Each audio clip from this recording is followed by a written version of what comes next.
Online ಕೋಚಿಂಗ್ಗೆ ಬಲ್ಕಲ್ಲಿ pay ಮಾಡೋಕ್ಕೆ ನನಗೆ ಕಷ್ಟ ಆಗುತ್ತೆ. ಮಂತ್ಲಿ ಸ್ಯಾಲರಿ ಅನ್ನೋರಿಗೆ ಕ್ರೆಡಿಟ್ ಕಾರ್ಡ್ ಇದ್ದರೆ EMI ಆಪ್ಷನ್ ಇರುತ್ತೆ. ನಿಮಗೆ 1 ಇಯರು 1.5 ಇಯರ್ವರೆಗೂ ತೊಗೋಬೋದು. ಮಂತ್ಲಿ ಅರೌಂಡ್ 700-800 ಬೀಳುತ್ತೆ ಅಷ್ಟೇ.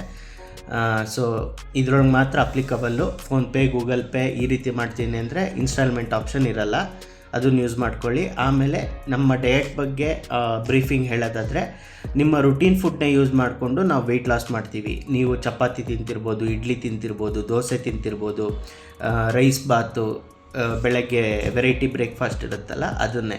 ನೀವು ಓಟ್ಸ್ ತಿನ್ನಬೇಕು ಅಂತ ಫೋರ್ಸ್ ಏನಿರಲ್ಲ, ಇರೋ ಫುಡ್ನ ಅಕೊಮಡೇಟ್ ಮಾಡಿಕೊಡ್ತೀವಿ. ಸೊ ದಟ್ ನೀವು ಲಾಂಗ್ ಟರ್ಮಲ್ಲಿ ಫಾಲೋ ಮಾಡಿ ಪರ್ಮನೆಂಟ್ ವೆಯ್ಟ್ ಲಾಸ್ ಆಗ್ಬೋದು. ಸೊ ಬೇರೆ ಓಟ್ಸು ಅಥವಾ ಇನ್ನೊಂದೇನೋ ಮೇಜರ್ ಚೇಂಜಸ್ ಮಾಡಿಬಿಟ್ರೆ ಡಯಟಿಂದ ನೀವು ಅದನ್ನು 3 ಮಂತ್ಸ್ ಫಾಲೋ ಮಾಡ್ಬೋದು, ಕಷ್ಟಪಟ್ಟು 6 ಮಂತ್ಸ್ ಫಾಲೋ ಮಾಡ್ಬೋದು. ಅದಾದಮೇಲೆ ಮಾಡೋಕ್ಕಾಗಲ್ಲ. ಯಾವಾಗ ಮಾಡೋಕ್ಕಾಗಲ್ಲ?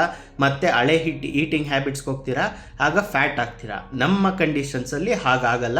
ಚೈಲ್ಡ್ಹುಡ್ಡಿಂದ ಕೆಲವರು ನಾರ್ತ್ ಕರ್ನಾಟಕದ ಜೋಳದ ರೊಟ್ಟಿ ಬೇಕು ಅಂತಾರೆ, ಅದನ್ನೇ ಆ್ಯಡ್ ಮಾಡಿರ್ತೀವಿ. ಸೊ ಹಾಗಿರುತ್ತೆ. ಜಾಯಿನ್ ಆಗಿ 15% ಆಫರ್ ಇದೆ. ನಾಳೆನೇ ಕ್ಲೋಸ್ ಆಗ್ತಾ ಇದೆ. ವರ್ಷಕ್ಕೆ ಒಂದೇ ಸತಿ ಬಿಡೋ ಆಫರ್ ನಮ್ಮದು. ಪ್ರತಿಯೊಂದು ಹಬ್ಬ ಹರಿದಿನ ಅಂದ ತಕ್ಷಣ ಆಫರ್ ಬಿಡಲ್ಲ. ಸೊ ಅದನ್ನು ಯೂಸ್ ಮಾಡ್ಕೊಳ್ಳಿ. ನ್ಯೂ ಇಯರಿಂದ ಪ್ರೈಸು ಕೂಡ ಹೈಕ್ ಆಗ್ತಿದೆ, ಕೇಳಿರ್ತೀರ. ಯಾರು ಜಾಯಿನ್ ಆಗಬೇಕಂತಿದ್ರೆ ಇವತ್ತೇ ಜಾಯಿನ್ ಆಗಿ, ನಾಳೆ ಸಂಜೆವರೆಗೂ ಕಾಯ್ಕೊಂಡು ಕೂತ್ಕೊಬೇಡಿ. ಬೇರೆ ರೀತಿ ಪೇಮೆಂಟ್ ಫೇಲ್ಯೂರ್ ಆದರೆ ಆ ಆಫರ್ ವ್ಯಾಲಿಡ್ ಇರಲ್ಲ. ಸೊ ಅಡ್ವಾನ್ಸಾಗೆ ಹೇಳ್ತಾ ಇದ್ದೀನಿ.